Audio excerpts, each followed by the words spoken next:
give you my time now, baby. Where you rest your mind with me, 'cause I need you. Stay by my side, 'cause baby, I give you all of me, yeah. Stay with me till the night comes closer. Lay by my side till the early morning. Give me your time now, baby. I give you all of me, yeah. What is good? What's up, everybody? It is your boy Fury, and I know it's been a while. It's been a while. Yes, it has. Whew. All right. As these things go, like I always say, unscheduled, unscripted. Let's try to make it do what it do. You know. So anyway, it's been a eventful couple weeks since the last time I actually debuted. So as I have this Kentucky apple sour, I got a little bit of shit to talk about. You know, I think if you've seen it, I actually posted on my social media on my Facebook account a interaction with a certain paramedic that I don't want to name, who is from the state of Tennessee. And given a lot of situations with what's going on in Tennessee with law enforcement, be it whatever color of skin it may be, I've just find it quite strange, you know, the ramblings of a psychotic Karen. And you know, it's funny. It's always them talking bad about liberals. Now I'm neither liberal or conservative, but if I have a problem with something that a fucking right wing nut job says, I'm going to call it out. You know, you go out of your way. I'm sorry. I don't give a damn what walk of life you're from. I don't care if you don't get down with whatever. You're not hood. You're not this. You're not that. Because I know I'm from the hood, but I ain't a hood dude. But my what goes to say, I'm not gonna sit there just because you think you can get away with it. I'm not gonna let it happen. And in regards, it's this whole situation of this man has been dead for a couple of years now, and I'm talking about George Floyd. And I'm not gonna sit there and you're gonna say, put up a thing that says this is not a woman and he's not a hero. They talking about the whole Bud Light thing, and you know how that whole thing go with the trans woman, which I really don't care about because I don't like Bud Light. Number one, number two, let that's for the porn colored folks. Let them get angry over that. So I don't think any Negro in the hood really cares. Honestly, I don't think that. So anyway, but the George Floyd thing, I don't care what y'all might think of him or anything, but you're gonna post that. That man been dead for fucking years, and I'm looking at it like, you know what? Stop throwing dirt on a black man's name. And just because I didn't come from the same walk of life that he came from doesn't mean I'm just gonna sit there and be like, oh yeah, oh, he's a hero. That's not the point, bitch. The problem is that you and your ilk can't keep this dead man's name out your mouth. And if you're talking ill about him, you can talk ill about me. And I come from a different walk of life that Floyd came from. But it's the fact that, to me, black is black when it comes to throwing dirt on our names. And it's gonna have to be like that. So I had to call it out. And all of a sudden, I get that the messages that you see in the emails that you saw calling me all types of liberal and woke. And I asked her, you don't even know what woke means, right? She don't. I know what it means, and you're it. You just don't understand that. I'm right. It's my opinion. I'm right. I was like, so technically, if it's my opinion, I'm right too. No, you're not. See? Stop policing. You see, as a black man, we are the most policed, the most disrespected class of man in the United States of America. We are policed for shit that we just stereotypically prone to do, stereotypically, not genetically, stereotypically prone to do. You know? We're policed over that. I mean, if I ain't being de-policed by my own women, which yes, it is. That's the case. That's the case. Now you telling me you got your types like your Donald Glovers, your Michael B. Jordans. Nobody cares about them as a romantic aspect. No sister cared about them until they saw them on a boat in Italy. Italy, where Italians at, Europeans, Italians. And what's the first thing we heard out of a lot of these sisters' mouths? Where's the black women? I was like, I'm sorry. Is there a lot of black women in Italy that live there? No, we're not talking about the passport holes that go to Greece and get STDs. No, I'm talking about actually real black people that they aren't ashamed of. You gotta go further into Sicily? Yes, maybe you do. But nobody cares about the people like Michael B. They don't care about the Jonathan Majors of it until something happens, until they see them with another woman. And I was like, I could not, for the life of me, I was cracking up because it felt like the world was quote unquote correct when you seen a panel of three biracial women who had black fathers and white mothers all mad at Jonathan Majors because of this was before this whole accusation thing, because of the woman he dated. But then they turned around in that same podcast, and guess what they said? Well, I'm not even. I'm all for black women with white men. I'm like, you just dick policed Jonathan Majors, and then you all for people, you all for sisters getting with the Michael Fassbenders and shit like that, which is very low and far and few between. You want to talk about real divestment or the real sport? Oh man, I've seen some old look like they smell like bologna sandwiches and cat piss type of palm colored men with some of the homeliest sisters, and I'm like, it ain't gonna be my black ass. It ain't gonna be my black ass. Sorry, but no, I'm not sorry, actually. Anyway, so going on with this whole situation, back on subject here. Like I was saying, we are the most deeply, our politics, everything as a black man gets scrutinized to the utmost. And I'm, for the life of me, I just let me be. Like seriously, just let us be. Because nobody cares until you become something away from them. And they wonder why a lot of brothers run, why this whole thing that's been an old school that's been just been going on for years with other groups of men, especially palm colored men, the whole aspect of the passport bros and stuff.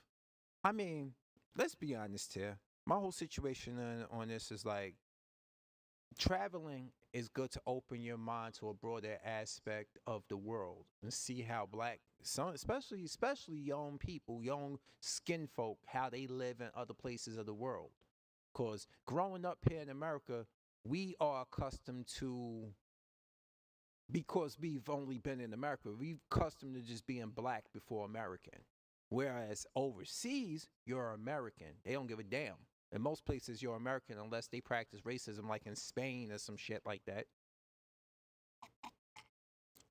Yes, that goes without saying. That goes without saying, of course. What am I? Oh, okay. Now I understand that there's certain people in India that have the same complexion as us, but that's neither here or there. But my whole thing is back on subject. They going traveling the world actually opens your mind to a different perspective, and I look forward to doing that in the near future. You know, because I need to.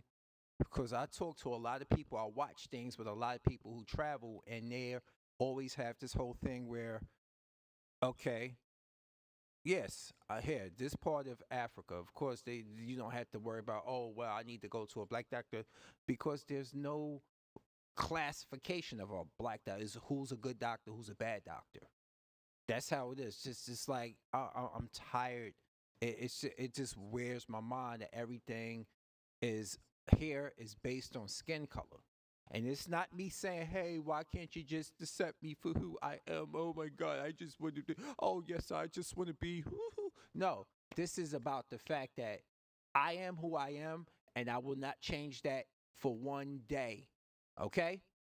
Look at me. Look at this skin. This who I am. Okay?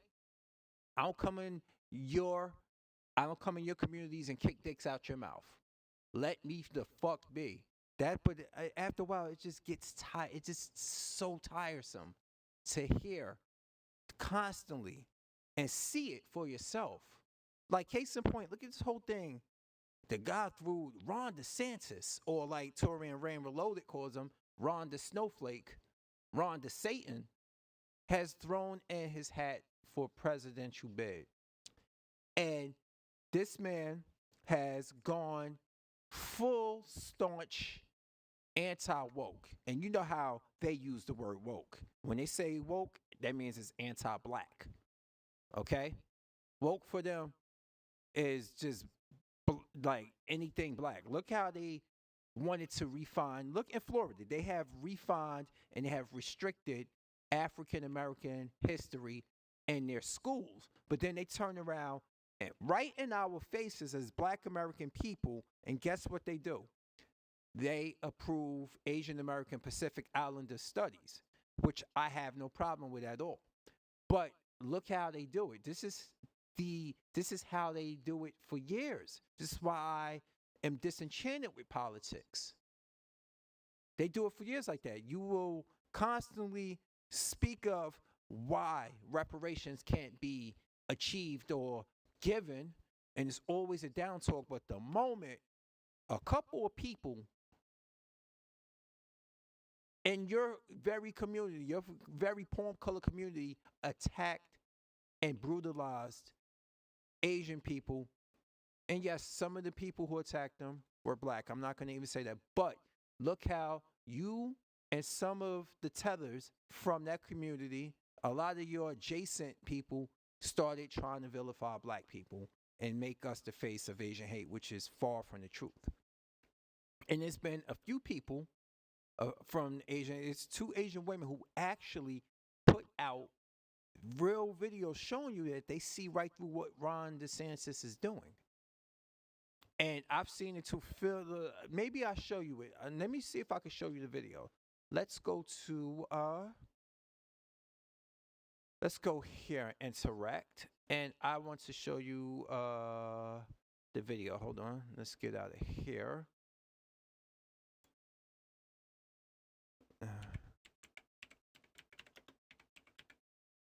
All right, let's go to here. And let's go to the channel so we can get a better All right, welcome back. Let's go here. And all proceeding will be fair use. I just want to bring light to this whole situation.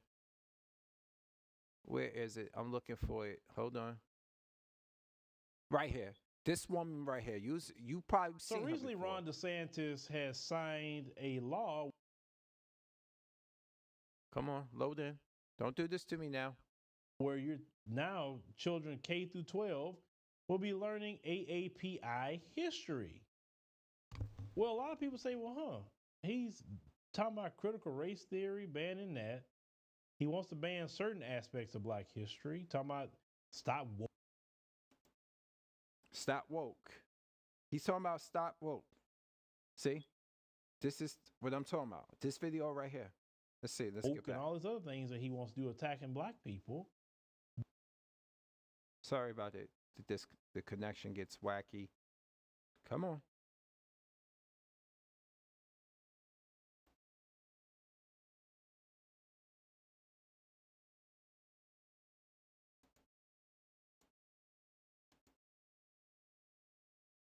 But he wants to do AAPI history. Well, there's 2 Asian ladies that caught on to the real thing that DeSantis is trying to Come on, don't do this. You were doing so well. do by using Asians. But let's go roll it. Y'all, Florida just passed AAPI history education. And if you're like, wait, did I read that headline correctly?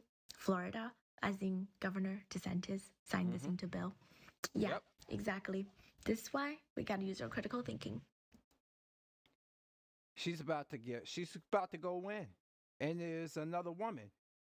You see, this is what they do. They will deny and find every type of reason to oppress us and anger us, and then they'll turn around and give another group of ethnic group something that we asked for, such as the Asian hate crime bill and this studies thing. They do this to keep us angry at one another. And then guess what happened? The Asian people or the immigrants and other, they not angry. They getting what they wanted. We're angry at them, and they're banking on the fact that we stay hateful and we actually give in and become the face of whatever hate that they trying to paint us as such. This is what they do. But let's see if hopefully it loads in. It's loading. I don't know. I hate that this buffers so much. It runs fine offline. I mean, seriously, it does. But let's go.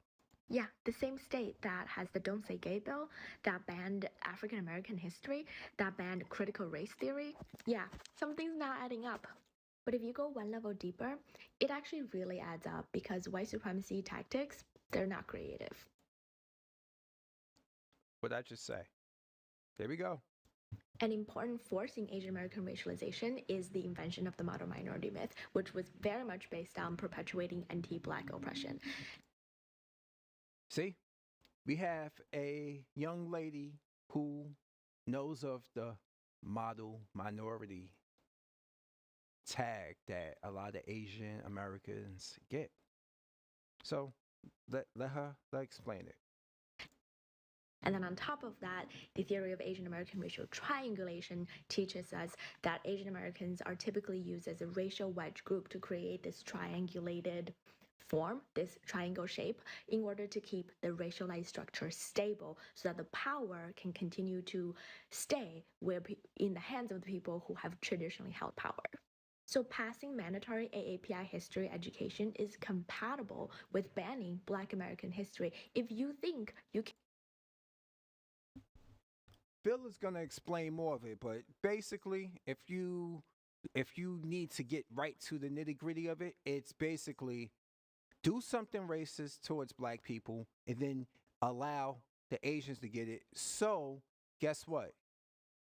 They don't seem racist when they just did something racist towards Black people. It's trying to counterbalance it and stuff. And they use the whole model minority myth saying that, this is the model minority, so they get what they want. You niggers ain't that. That's basically what they're showing us and stuff. But this girl sees through it. Continue on. Fair use. can use Asians to continue anti-Black oppression. And I will not at all be shocked when Florida Congress people and the governor hide behind the passage of this bill as proof to say that they are not racist. Hey, let me shut up. I already watched the video. That's why once. That's why I can remember. Let's go. Community, let's stay vigilant and critical of these tactics. I guess I'm getting a lesson in be careful what you wish for. I forgot this. That's her name there. Circus Fairy 33. This woman, before we play what she says, this is the woman who broke down why Asian businesses are forced into Black neighborhoods. White people, yes, white people don't want these businesses in their neighborhoods. The same way I can't open up a soul food restaurant in a Jewish neighborhood. Same thing. So the banks, maybe I'll find that video from her. She explained it more. But if I don't, Cliff Notes, she explained that the banks give them the money they want as long as they can start the businesses in our neighborhood. Their whole tactic is to keep Black dollars out of Black businesses. So you got the system already denying black business owners the funds and means to open up a business, and then you allow Asian people, and no offense to Asian people, but you allow them to open up businesses in our neighborhood because they can't open it in yours. And I'm saying, when I say yours, I'm talking about white folks. Okay, you can't. You don't allow them to do that. This woman broke it down, and they're allowed to live in their neighborhood, but do not set up business in there. We don't want that here. We want to keep our neighborhood lily. You go start that over there, and you be there, and you run interference and keep money out of their hands, because ultimately, she didn't say this, but we all can see what the tactic is. They don't want another Black Wall Street. They don't want that. Tulsa, Oklahoma massacre, which was one of many massacres that have happened post 1865, which was supposed to have been Juneteenth, I believe. How many massacres have happened since then? If you go watch Torian Rain Reloaded, he's been doing a Black Massacre series. I think he's about 20 episodes in. He does one a week. He's about 20 eps in, I believe. And these have been going on. He talked about Natchez, Mississippi, which I have mentioned before. He talked about it. My friend Demetrius told me about the Devil's Punch Bowl. But anyway, this young lady here has explained before about why Asian businesses are in black neighborhoods. They're forced there by white folks. But let's see what she talks about in this whole situation about using the Asian community as a buffer class to deny black people the fundamental rights, their history, their culture, but still look good in their eyes because they did it for another subgroup. It's all made to keep us hating one another. Because last week, Ron DeSantis signed a bill to mandate the teaching of AAPI history to K through 12 students in the state of Florida. And I hope that Asian Americans who are seeing this can recognize that we are yet again being weaponized against black people. This is divide and conquer. You don't say. It will push the model minority myth.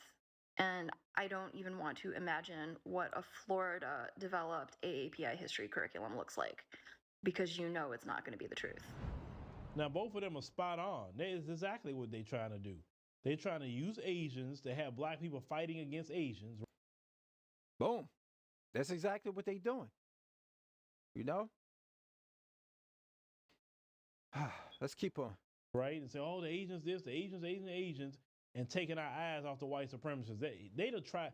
Listen, the white supremacist is not progressive. They're very remedial. They need other groups of people to be fighting each other all the time. They need black people and Asians to be fighting. They need black people and Hispanics to be fighting. They need black people and Arabs to be fighting. Yes, they do. Yes, they do. That's all I'm saying.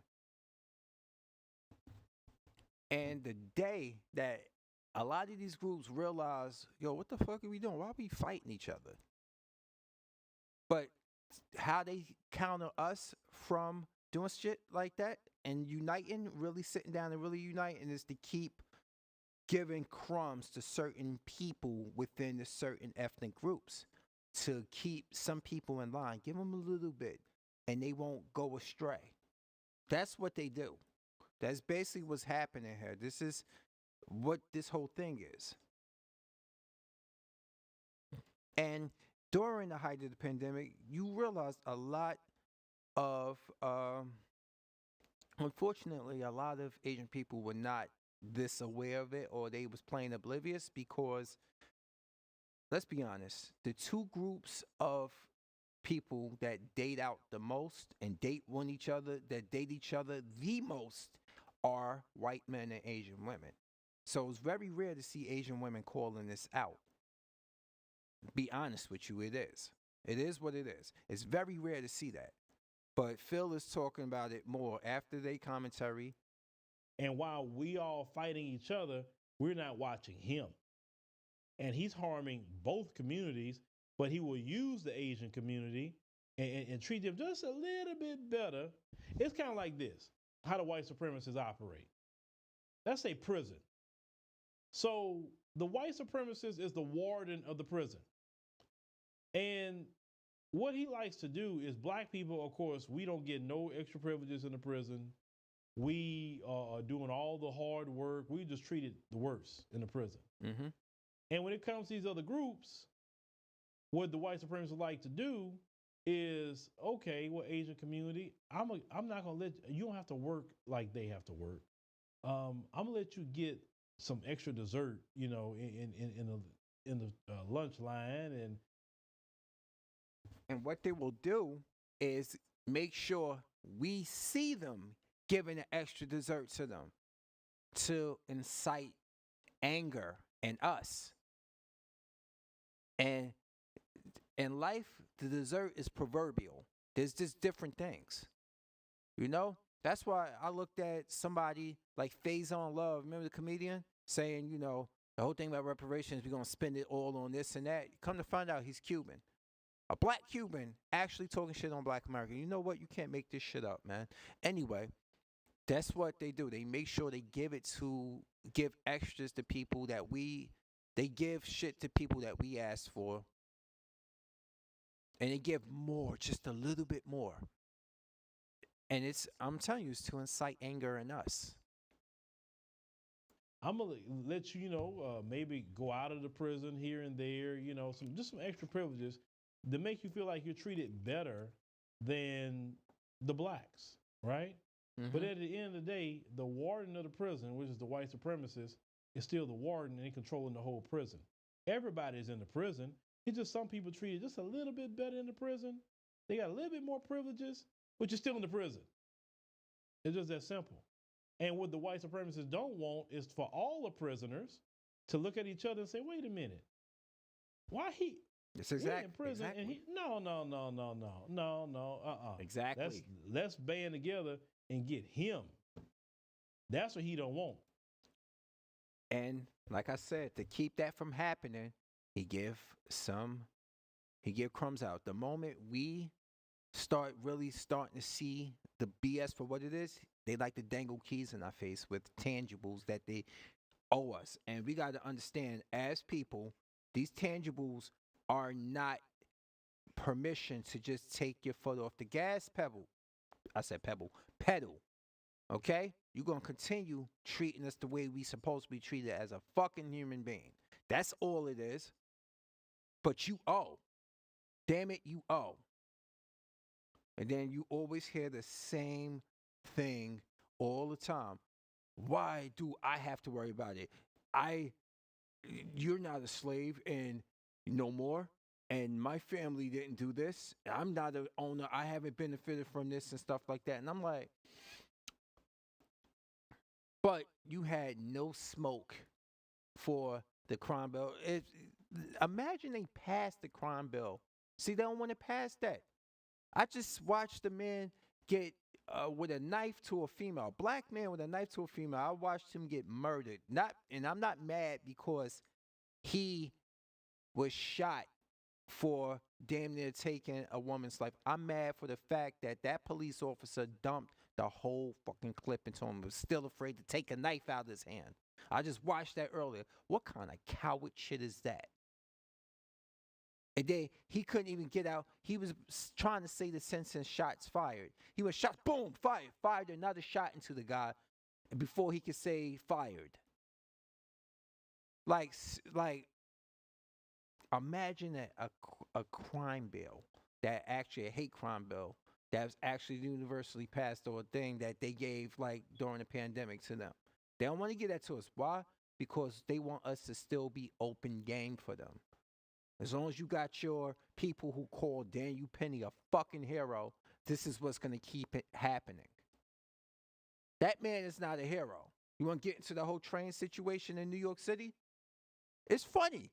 It's very funny how mental health, deteriorated mental health, is a justification for a palm-colored man to commit mass shootings,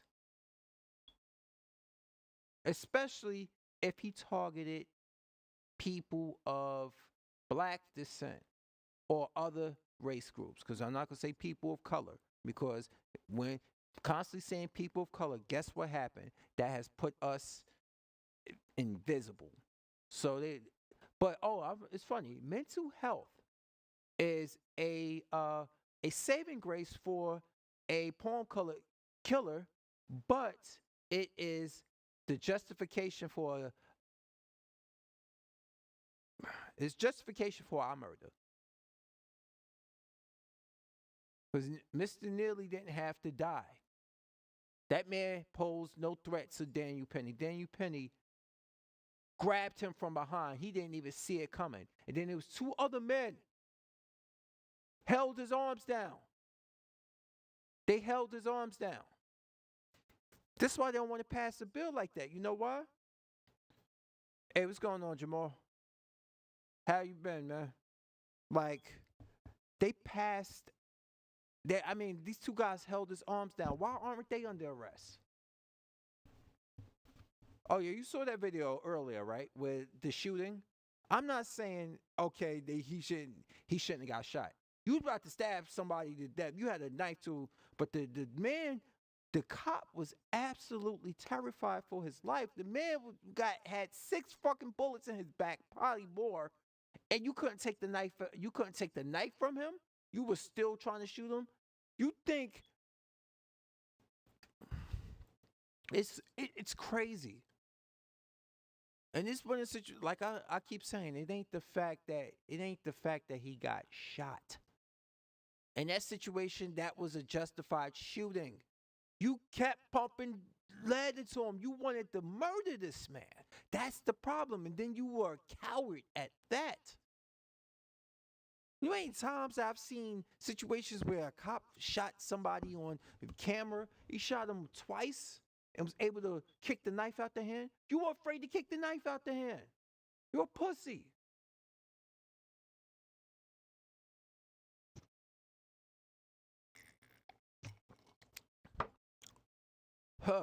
Sorry about that. I had to get into this rant. But, other words, let me see her name again. I wanted to get her name so I can look her information up. See if it's on here somewhere.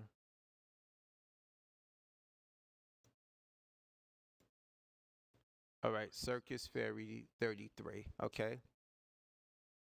Let's see if they can find me anything on her, because I wanted to show you.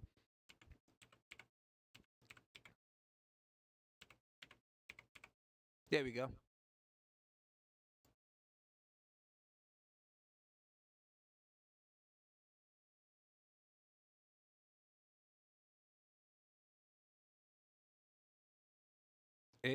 I want to know about this is the video. This is the one where she actually was telling people about why the businesses, what I was mentioning earlier. I'm gonna get back to her. Let me see. I'm trying to find it if they got more on it, but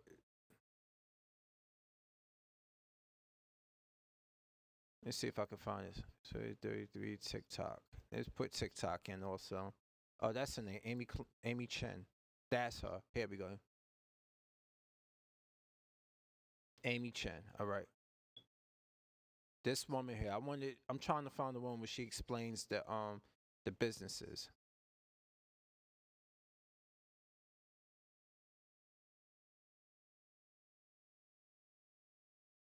Why the businesses are there. Let me see if this is it here.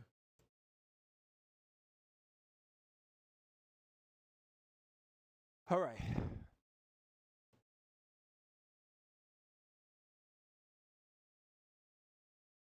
Come on. Come on, video.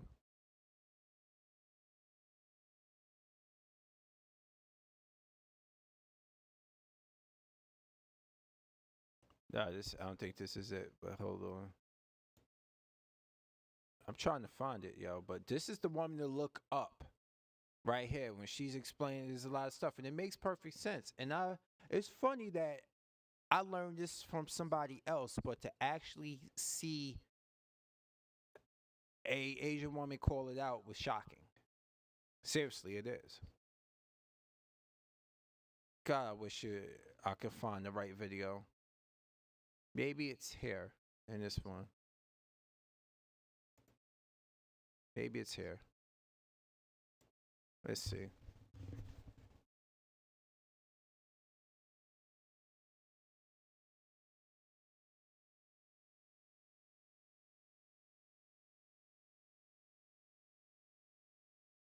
Oh boy. So, John Michael Kohler was an American who invented the bathtub in 1883.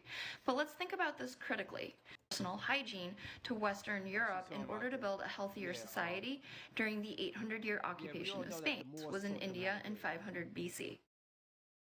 A lot of us, or you make a comment like this, do a quick Google search for whatever you think the topic at hand is. Exactly, we tend to become advocates for the issues that affect our lives because we want to shed light on them and bring solutions. So if there are so many white people who are affected by racism, why are there relatively few white anti-racists? And to my white anti-racist friends, I know you don't need me to tell you this, but I see you and you are appreciated. But in that comment thread, there are a lot of white people who are telling me still that they do experience racism. And at this point, I don't even mind that we're using different definitions. Oh, let me guess. Let me guess. It's from they feel that black people are racist towards them and don't like them, so they're victims all of a sudden. I like welcome to my world. I feel nothing. Let's continue on. God damn it. All right. Definitions. In my video, I was clear that I'm using a power plus prejudice definition, but I don't even mind that there are people who don't agree with that. They're telling me that they do experience racism, but my video didn't say that white people don't experience racism. My video was asking white people to help me understand what racism looks like for them. And they're not doing that. They're just saying that it does exist. There are a few people who are doing that, and for a lot of them, what it's boiling down to is how Irish, Italian, Greek, Polish, Eastern European, and Jewish people were also oppressed by other white supremacists. And I think that there's a very important conversation to be. You see, this is why I don't feel nothing, because if a person learns to speak with a non-ethnic accent from any of those groups, I mean, for God's sakes, look at Beth Phoenix, the wrestler. She's Polish. Does she sound Polish? No, she's not. She doesn't sound it. It's other people. One of my supervisors is Irish, but he's an Irish American. See, it's about this. So, are the people in Ireland talking about this racism when they come over here? No, they like. You know how many Scots and Irish people I've met who actually are the life of the party because their accent is fucking cool? And I know it's a small, trivial thing, but in the past. But you could come over here and nobody would care. You're like, oh, that's that cool. Oh, wow, you from England? Oh, you from the UK? Oh, you from Ireland? Because Ireland's technically is not in the UK. You get what I'm saying, right? But it's not. So I don't understand it. I really don't. It's like it's not on a level like, hey, I don't see people being called the M as in Mary, the M word anymore. And about I don't see them calling them that anymore. And the M word rhymes with Nix, okay? But you get what I'm saying. I don't see that no more. We had about how white supremacy culture harms white people as well. White supremacy culture, first and foremost, harms Black, brown, indigenous, and other people of color, but it also harms white people. Give her a shout out for saying brown, Black, indigenous, and other people of color, not just putting us in a lump sum of people of color. Because, like I said earlier, we get lost in that. We do. They kick us down to the bottom, even though all spectrums of color create black, which is funny. But anyway, let's go. So then the next question is, are you bringing up that you are a member who has also been oppressed by white supremacy culture because you want to gaslight marginalized people by saying that you experienced it as well and you're fine and you don't complain? Or wow, she's a sharp one.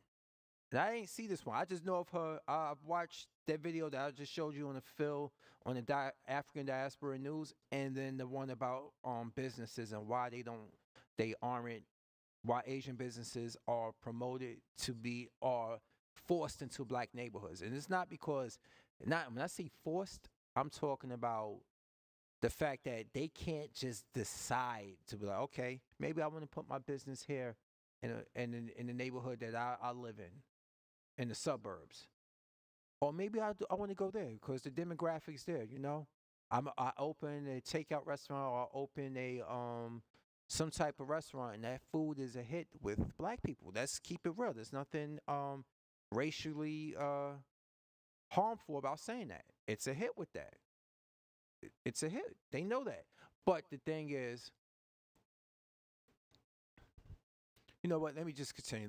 Come on, Amy. Or what are you doing as a co-conspirator to dismantle white supremacy culture? Bow, bow, bow, bow, bow, bow, bow, bow. Important facets of my personality include kindness and empathy and the courage to speak up.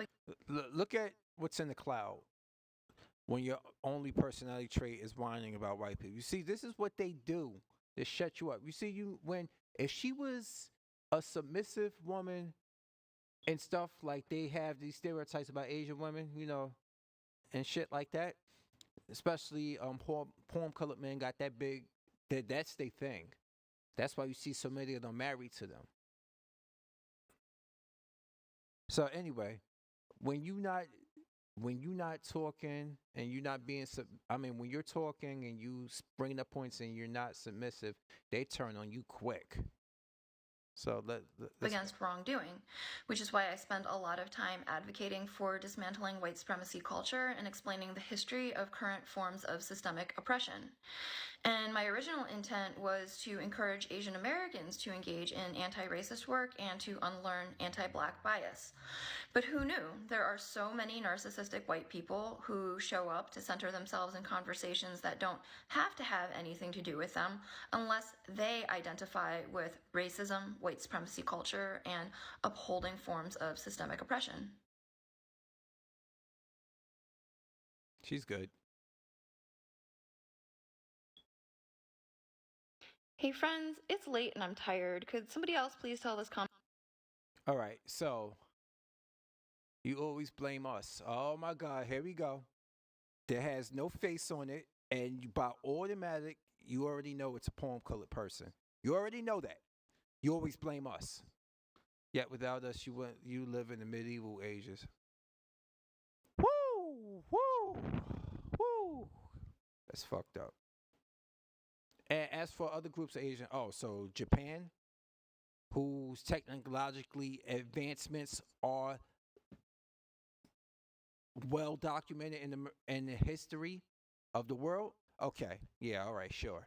Commenter how backwards they've got it, that the medieval ages was something that happened specifically in Europe. It didn't happen around the world because Europe was not doing very well after the fall of the Roman Empire. And that's not to say they had disease, they had famine.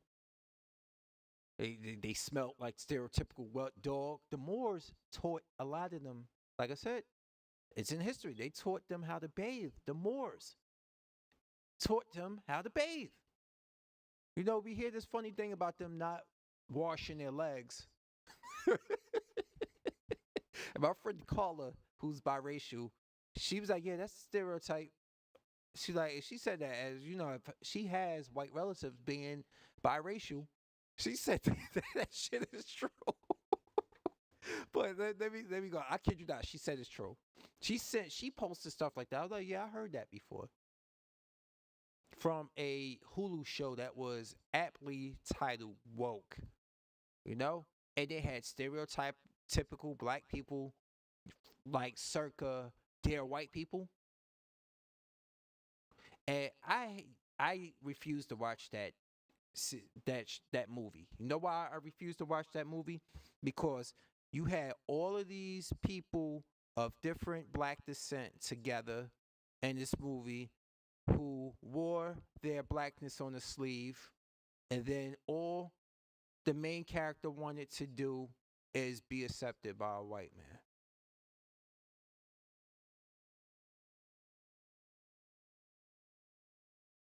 And I'm here to tell you, that ain't my motive, motherfucker. My motive is like the late James Brown said, I don't want nobody get me nothing. Just open up the door. I'll get it myself. But first, you're going to owe us. First you owe us. You owe the descendants of those who have suffered and died. You owe those. Be it I'm one or not, I don't care. You're going to make good on your promise. You ain't going to tell people, oh, I don't know how it's going to be done. Taxpayer money, oh, how that's going to happen. You're going to want more and more and more and stuff and like that. But meanwhile, you just passed the bill during the pandemic to make sure people like Amy, the people who harm people like Amy, will suffer the consequences, and that neighborhood and that demographic they benefit from it financially and socially. Let's continue on. To say that there weren't great things that happened in Europe between the 4th and 15th century, but there are large portions of the European population that, without the intervention of non-white people like the Moors, who taught them to not sleep with their animals, not drink stagnant water, and... What did I just say about the Moors? This is the shit that the census don't want being taught in school. This is the shit that they don't want being taught in school. This is the shit Nas talk about. He was talking about in his music, and you hear niggas like, oh, don't be talking, you kicking that knowledge, you talking about that shit. I don't want to hear that shit. Cristal, Jay-Z, fuck out of here, man. See, a lot of niggas don't know this stuff. And it's a shame that she knows more about our history than a lot of niggas care to know. I want to learn shit like this. Because when growing up, all I learned about is Ralph Bunche worked for the United Nations, Martin Luther King, Malcolm X, which they barely talked about, Harriet Tubman, Frederick Douglass. They ain't going into detail about Marcus Garvey or anything of that, or people like that. I didn't even learn that Garrett Morgan, I believe his name is. I heard about Madam C.J. Walker and the straightening comb and all this other stuff. But guess where I learned that first from? KRS-One, You Must Learn, as a kid. Why do you think they'll play his music on the radio? And then they have this whole counterculture mentality that they want to keep black people having. This is why they put out people like Lizzo and her ignorant, badly built ass.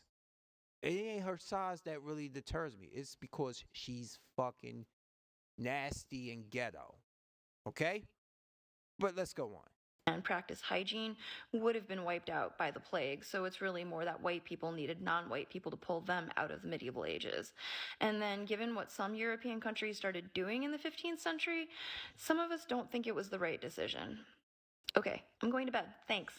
No, that one there was a violation. Not blessed. And the cell phone in my hand came from China. So I don't know if you're referencing Steve Jobs or Martin Cooper or the Finnish inventor who created the first pocket-sized telecommunication device in 1917. And you probably don't know either because your education system has left you terribly ignorant. Exactly. You know, according to them, Thomas Edison created the light bulb. Where I forgot the black man who actually created the filament that makes the light bulb, which is the nucleus, the reason why it works. What Thomas Edison created, the glass bulb for it? The fuck, man. Anyway, let's go on. Amy cooking, as usual. And without the critical thinking skills necessary to effectively gather information. Because you believe that most great inventions can be attributed to one white person, as opposed to recognizing that the patent system is how white people colonize intellectual property. We would not have cell phones if it wasn't for the creation of the gamma electrical cell by black inventor Henry T. Sampson. And most of our cell phones would not have microphones in them if it wasn't... Okay. I think I did see this one before, but yeah.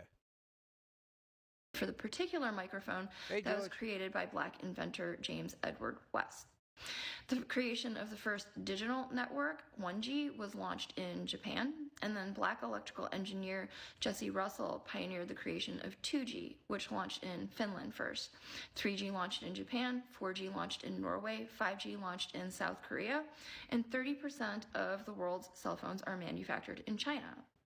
Because we of the global majority recognize that collective humanity has the ingenuity and creativity of one another to thank, whereas a lot of European Americans are laboring under the delusion that the rest of us have white people to thank. And it's this narcissistic ignorance that causes people like you to do embarrassing things, like leaving comments about Europeans and cell phones on a video about systemic anti-black racism in the United States. And while that Peep the deflection, y'all. I know y'all catching up in the comment section, but peep the deflection. Just peep how they come here. They like to anybody who speaks out against them. They like the police and tell us it's all in our brains and shut the fuck up, basically, and stuff to make us look like that's all we care about. No, you're not doing the shit that you need to care about to fix the motherfucking issue. That's why people are gonna keep their foot on your ass more than they had in the past. Because nothing's changing. Why do you think I'm so disenchanted with politics? Nothing's changed. You got one group saying, hey, don't do that. I'll do this for you. And they do nothing. Jim Crow Joe? What Jim Crow Joe doing? Nothing. He was just basically trying to use everybody as a means and ends to get Trump out of office. And he's done nothing. And fuck Donald Trump, too. Anyway, let's keep going. Could be written off as a comedic and senile non sequitur, we recognize it as a desperate attempt to center yourself in a conversation that has nothing to do with you. The irony being that white people like to say not all white people and they shouldn't be held accountable for the misdeeds of their ancestors, yet they want to be associated with the greatness of the things that they think they invented. I like whoever cut this and throw these classic memes into it. I'm trying to follow the very caring advice that I've received from some people to please not spend so much time and energy indulging trolls because it's exhausting by design and it serves no purpose. But I just want to show the kind of gaslighting that Black, Brown, Indigenous, and people of color face constantly, where this Once again, shout out for not lump summing all of us into that because she knows better. She understands how we get lost in that demographic is black people. Let's go. clear person has decided because they are not familiar with a phenomenon that occurs in Black neighborhoods and between Asian American people and Black people, that means it's never happened and everything that I'm saying is a bunch of BS. And we see this over and over again where You know, this is why I stopped following Terrence Pop. Terrence Pop started talking this type of oblivious bullshit years ago, and I was like, nah, I'm good, bro. I'm good on that shit. And there was another YouTuber that I stopped following too. He used to do a lot of Walking Dead content, Trev Chan from up in Canada. When he started talking, and it was certain verbiage coming out, and he started talking that so-called woke shit, and he started talking about, oh, I hate when they race swap characters and blah blah blah. And I'm like, your wife is from India, but okay, whatever. So I was like, you know what, unsubbed. queer people are so used to being centered that when presented with something that they are ignorant about, they just decide that it doesn't exist and we're lying. And this very commenter, as I was getting ready to do this video, left a comment on another video saying that Asian American men are stereotyped as martial arts experts. And therefore, this idea that Asian American men are marginalized by being degendered in white supremacy culture is, again, BS. And so that's what it is. They feel entitled to equate their personal opinions to negate the lived experience of Black, Brown, Indigenous, and people of color. And I guess Yeah, I like guys, get a load of this. I think I told you this, both of you, this guys, Jamal, George.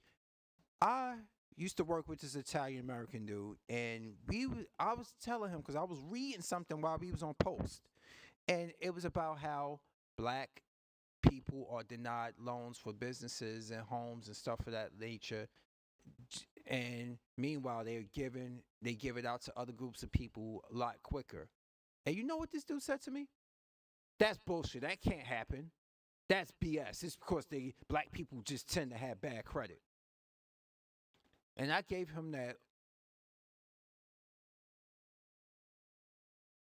I gave him that. I was like,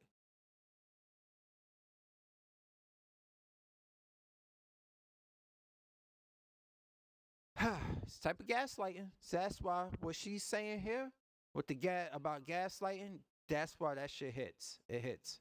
I want to say is if you're unaware of these things that we face, it's not because it doesn't exist, it's because it's your privilege, which also doesn't exist and is a bunch of BS. Let me see if I can. I'm trying to find that one of her talking about why businesses. I just want to find that one video for you.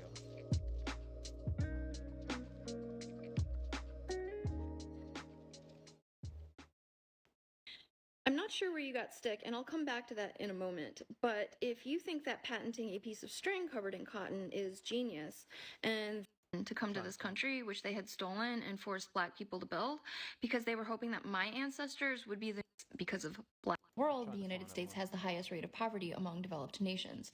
Poverty disproportionately affects black, brown, whereas with opium, alcohol, and crack, that was racially targeted sabotage of those communities. And we see that reflected in the disparity with how people suffering from the various addictions were viewed. The Chinese became known as the sick men of Asia. Native Americans were stereotyped by alcoholism, and black people who were suffering from addiction to crack were vilified as dangerous criminals who culturally make bad decisions. Whereas people suffering from addiction to opiates. I'm glad I found her name. But I gotta definitely find that video there. But it's been. Guys, it's been a trying time for me at work. You said toxic politics is number 3 on my list of why I'm headed out. Yeah, it is. It's I can't sometimes, and the whole how they do things, and I see. Like I said earlier, how they use, like Florida, like Ron DeSantis uses the classic textbook, deny the black people, give it to other groups to make black people angry at those groups. It's classic, and people see through it. People see through it. Brothers be like, "Oh, word, that's what you're gonna do," and stuff. I'm gonna take my passport and go someplace else. And next thing you know, his wife, you see him with is of Thai descent. So he's like, oh, okay, I see what you're trying to do. I see what you're trying to do. But it's nuts, man, how a lot of people just don't want to wake up from the they don't want to wake up from the whatever. What people like, they always like to use Matrix references and shit. Yes. Ron the Snowflake, Ron the Satan, that whole thing. Like, he has definitely done that. And I was talking about him before you showed up. How he used, like, how Amy Chen and another Asian female explained how they keep us two fighting against one another is what they want to do. But we got your A. Marie's, you got your Naomi Osaka's and stuff like that. We get along well. We got a whole group of Afro-Filipino people in the Philippines themselves. It's crazy. It's like you can't keep us apart, no matter how you try. You know. And it's something I heard today. I was listening to Professor Black Truth. I believe it was him, or it was somebody else who says that or it was Phil. It was Phil from the African Diaspora News. How a lot of certain groups, I saw a lot of people who are allowed to migrate to America have to adhere to an anti-black stance to be allowed in this country. And I know it sounds crazy, but it does make sense because I've met so many people who have been born and raised here, or they've come here and they actually got to know people. They work with people like me, and they actually got to know me, and they know me like for years. You know, my mother used to work the Original Medical Center. She did. You think my mother had a problem with the Filipinas? No. They used to trade recipes. My mother came home, cooked pancit chicken adobo, and then she gave them recipes. She used to bring them food. They used to trade recipes. And a lot of them still send me like, oh my God, you Linda's son? Outlaw, you related to Linda? I was like, yes, that's my mother. They're like, I used to work with her on this floor. And I'm like, wow, it's a small world. It's a small world. Like one of the ladies who worked special procedures from the Philippines, she instantly saw my name on when I was housekeeping. She saw my last name on there, and that was the first thing she asked. She's like, yes, I used to work with your mother. And when I mentioned her by name, she mean the tall. She was like, you mean tall Rosalie? I was like, yes. She's like, she's still there. I was like, yes. And then little Connie, all of them, they know. They know that. Like, so it's never been a problem. But when things get sensationalized online and they're made to keep us fighting with one another, and you ever notice when it's fights between black people and Asian people and it's shown online, it's never Filipino? It's next to no, it's Chinese people. I kid you not. And not all. But that's the thing. So I know I'm just trying to really explain to y'all, like, yo, like, not y'all, you two, you guys already know, but anybody else who watched this video outside my circle of friends, I'm really trying to just really bring awareness to you that, yo, yes, we should always make sure our own yards respectively are clear, meaning I gotta worry about the shit that's out here in my neighborhood, and hopefully, like, there's gotta be there's gotta be end to these means to the ends. You know what I mean? There's gotta be something's gotta give. Something's gotta give. We all proverbially as subgroups, we gotta take care of our own. But just because we are pro our own and take care of our own doesn't mean we have to be fucking fighting each other and all this other stuff. We don't. Just because I am proud and I'm pro to a degree, I'm pro when, see, the whole misconception of pro-black and when people use the pro-black now is to be hateful. I mean, they think it's all about, like, you when I say I'm pro-black, oh, you're supposed to just hate everything else. Like one of the guys I worked with before he used to love this song, What Do You Mean? But and then I told him that's Justin Bieber. Oh, I don't like the song anymore.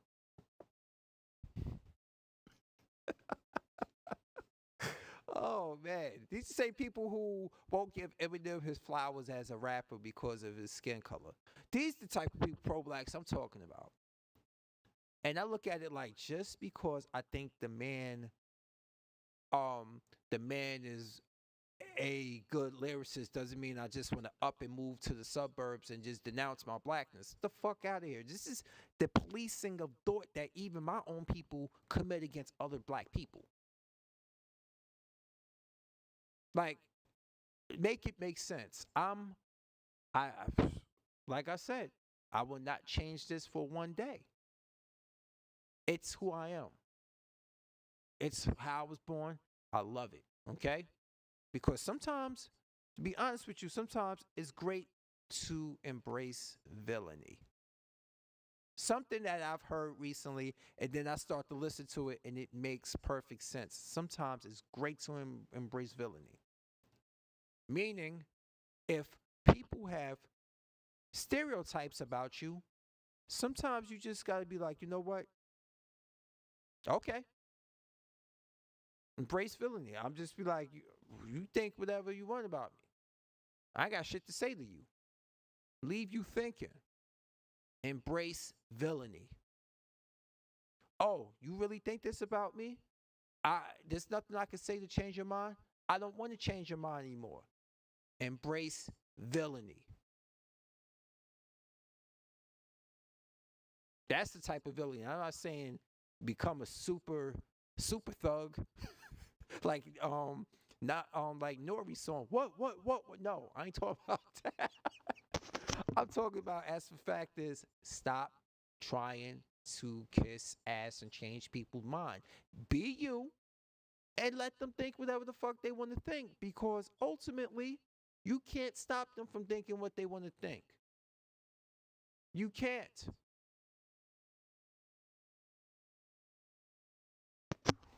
Does that make me a hateful person? No.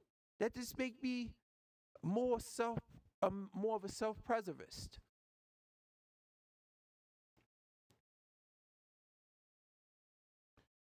Huh. My friend sent me a message. Let's see. Oh yeah, and one last thing before I go and take care of these dogs. I gotta go to work in the morning. I gotta go in an hour earlier, so I gotta go to walk these dogs soon. Uh, I'm gonna talk about it in a moment. Let me just listen to this message. The woman admitted out her own fucking mouth. She basically took accountability somewhere to say, hey, you know what? He was cheating before we was actually even really in the thing. We was off and on for like 8 or 9 years. I would be going to his.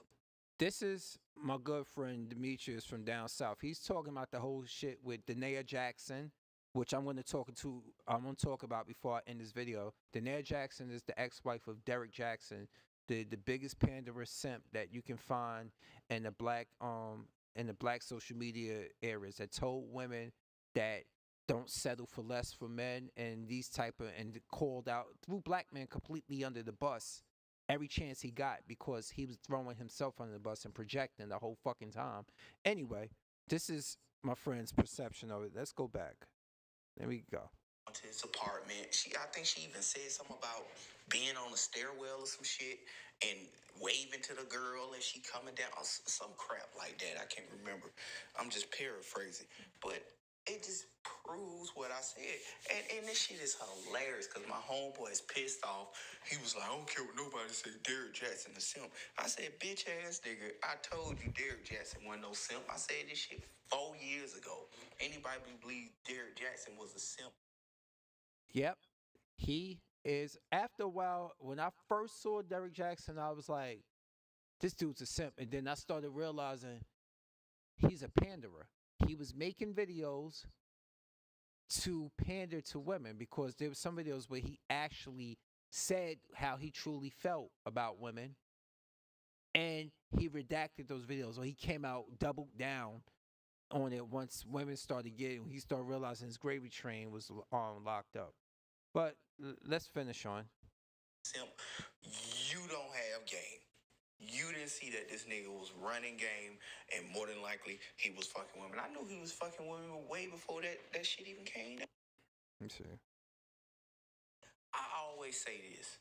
I always assume that every man that's in a long-term relationship, that's married or otherwise, unless I hang around him and I get to know him personally, I always assume, especially if he's a guy that I know that women consider attractive, I always assume that he's fucking other women. Now, my buddy Tobias I told you about, I knew for a fact he wasn't fucking other women.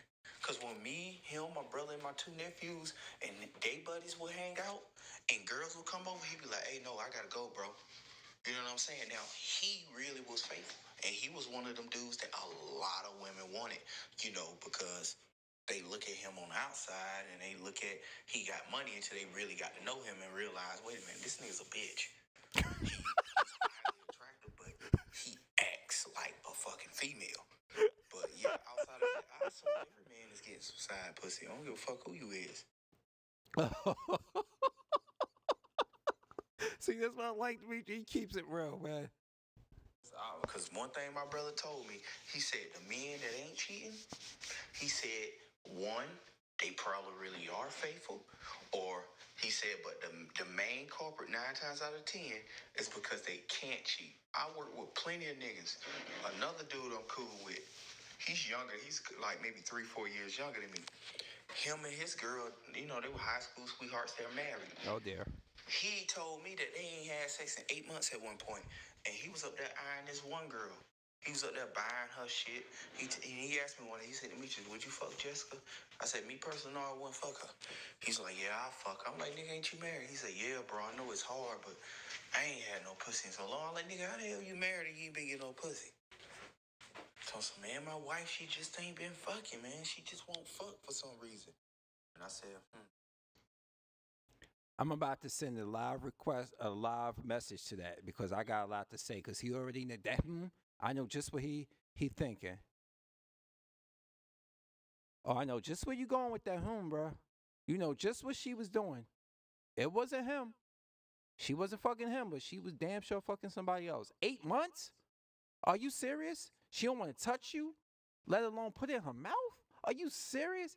I really hope he ain't that stupid.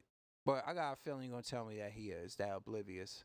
There's no way in hell that he did not pick that up. The moment I get into constant arguments with a woman, I already know she looking at the front door like fucking Large Professor and what's that rap group from back in the day? Main Source. Already know what's going on. I recently went through it like 3 years ago. And after a while, I just was like, fuck it. So yeah, this is exactly what I'm talking about. Like, Danae Jackson knew that Derrick Jackson was cheating. They were unfaithful to each other from the jump. She was fucking her personal trainer and shit. Like, before in college days, she was like fucking a personal trainer. He was just with other different women and stuff. And thing is, he got her pregnant. He didn't like using condoms. You gotta see her interview.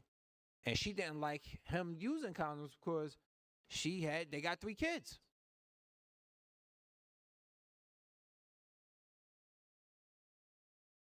The whole thing's a mess. And I'm thinking to myself, like, how salty a lot of women are over this situation.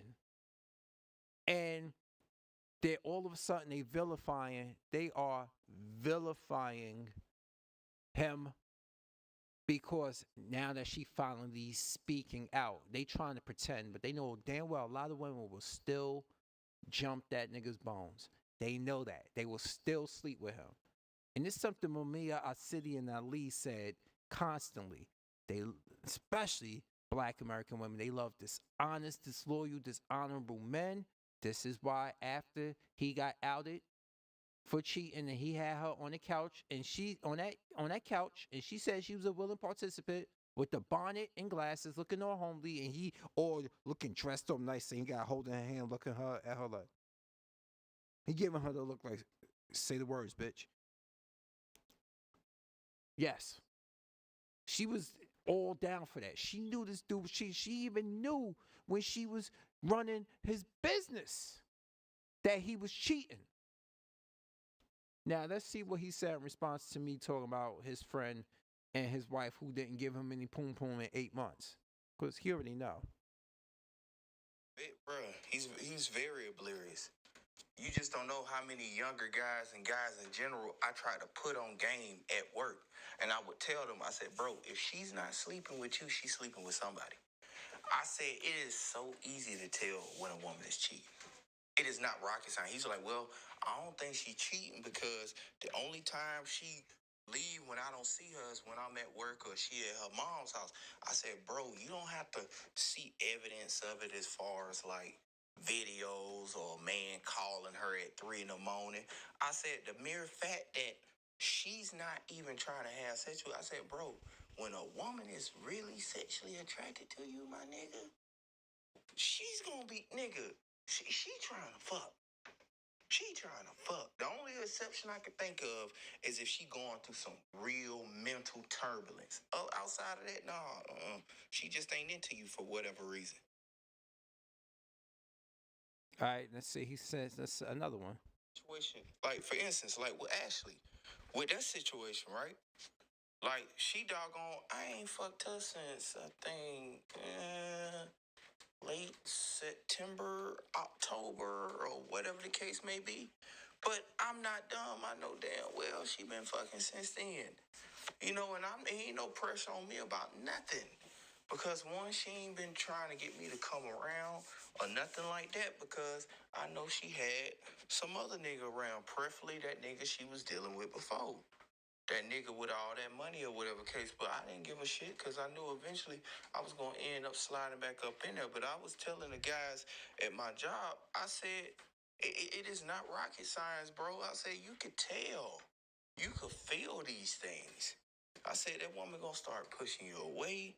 She going to start acting colder. This is because she getting fucked by somebody else. Exactly. This is what I went through 3 years ago. And me being a little long in the tooth, I started seeing it for what it is. So I bust nuts until she didn't want me to bust nuts on her anymore. That's all I did. Let's see. He sent another one. I remember the girl I was dealing with who had a boyfriend. And she wasn't even sleeping with her boyfriend no more. She would show me texts and be laughing and shit. He'll be texting her saying, you know, why you won't let me touch you? If I touch you, you get mad. You used to like it when I did this or do that. Now you tell me X, Y, and Z. I'm like, man, look. Let me pause that for a moment. You see this? The whole thing, they don't give closure. This is something that Tyrese Gibson is going through right now. He found out that his recent ex-wife was only in this for the money and no closure. She didn't, no explanation, no nothing. No closure. She's sitting there, she's laughing about it to another nigga, but she ain't telling the nigga that she's mentally destroyed, the reason why. But you see this? This is exactly what happens. This is how they don't respect you.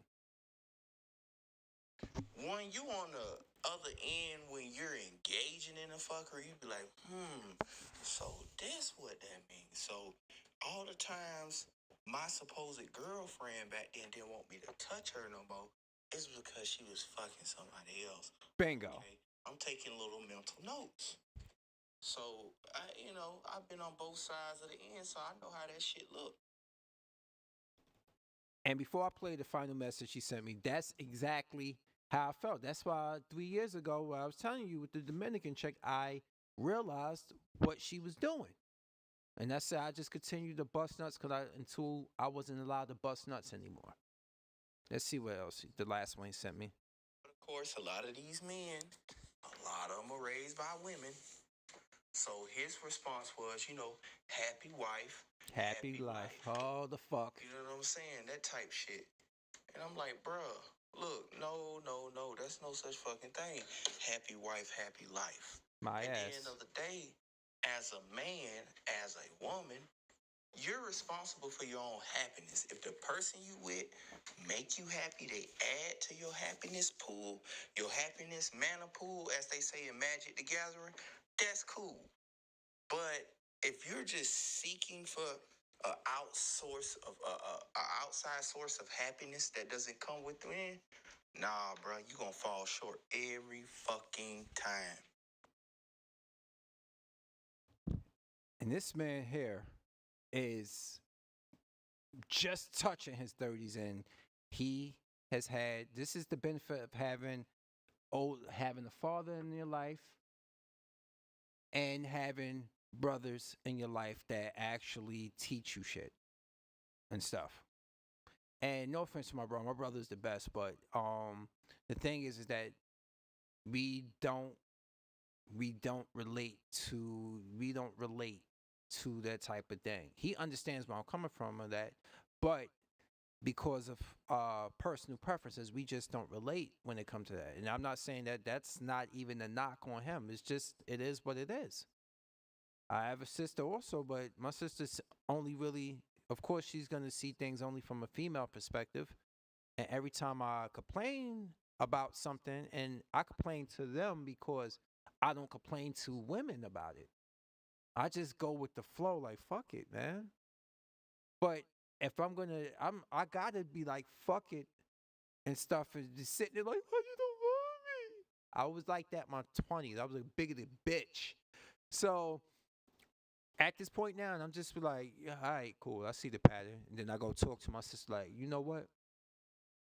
This is what happened. This, that, and the fourth. She's like, are you talking to them like that? No, I'm not talking to them like that. You've known me all my life. I can't talk to you just candidly. And she's like, oh. I'm like, why do I have to explain this to you all the time? This is why I said they put their gender in front of everything. A lot of them put their gender in front of everything, especially if you're close in age, like me and my sister are. They put their gender in front of everything and just be like, oh, it's your fault. It's your fault. What are you not doing right? I'm like, I know there's things I can do better. I've been learning and evolving from past relationships. So I come into a situation and I see certain patterns. I see patterns that I picked up on when I didn't know better. Now I know better, and this is the case. I see this. And it ain't like, oh my God, I just see that. I don't want to see nothing else. I got tunnel vision.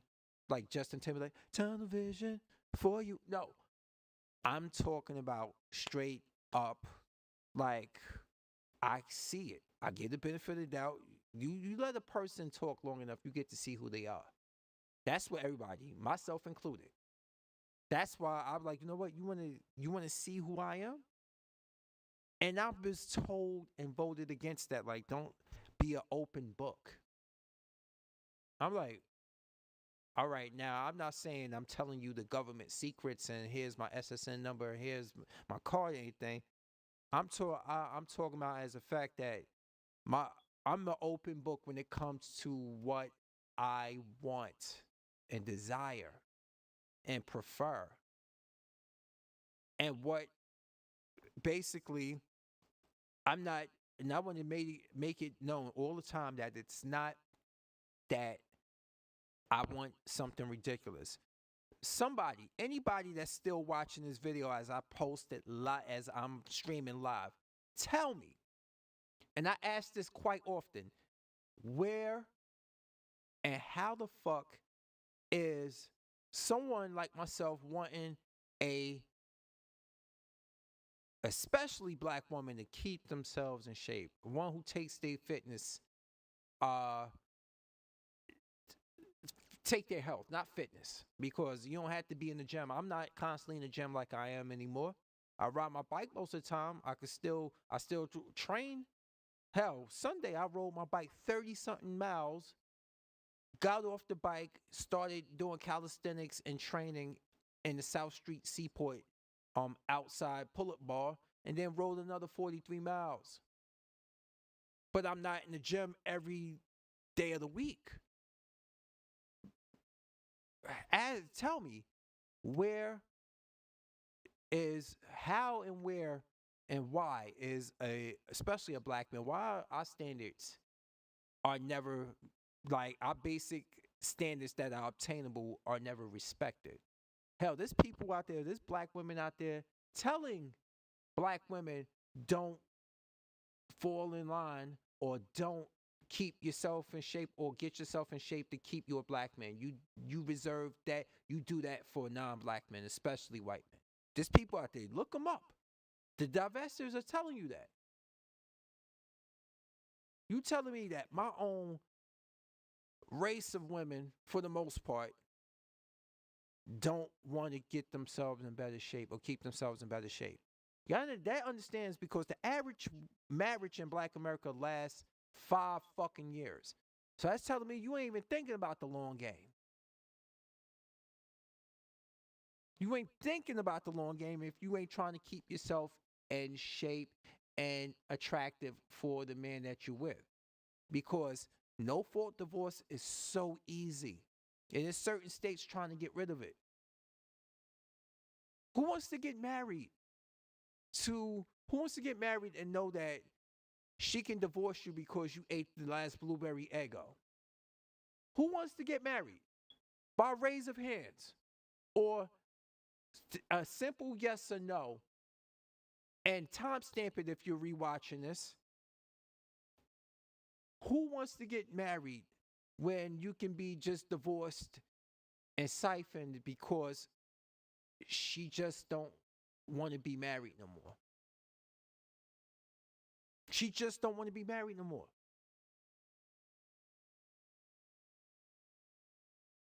She met her Derek Jackson looking like nigga at work, and she wants to she wants to risk it all for him.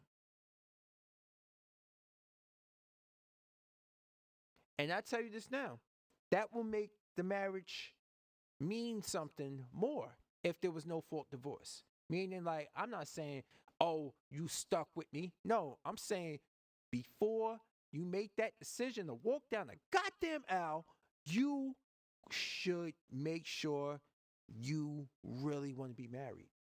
But marriage is so easy to get in and out of for a woman.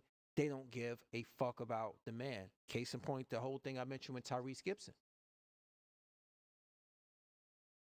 And I don't get it. He ain't learned the first time. You gotta marry the right one. And there's somebody near and dear to me who went through trials and tribulations with his wife before they got married. And that's when he knew she was the one. Someone, a relative of mine, near and dear to my heart. We only a year apart. He's a year younger than me, near and dear to my heart. He went through it, and they have 2 wonderful kids, man.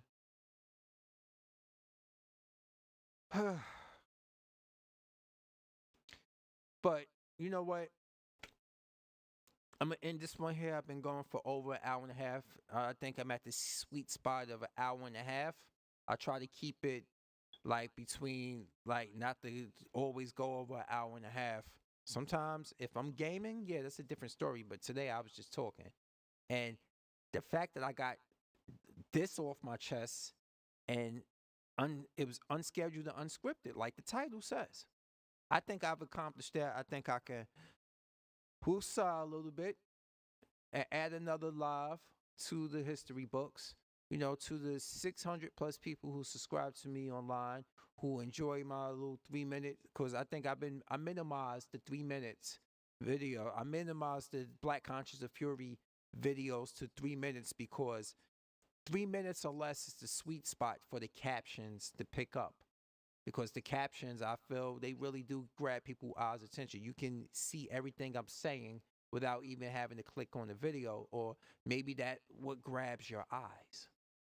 So either way, people are curious. They might click on it and be like, oh, okay, this is what he's saying, this, that, and the fourth. Oh, pass. Or, hey, maybe I've subscribed. Or maybe this, I don't know.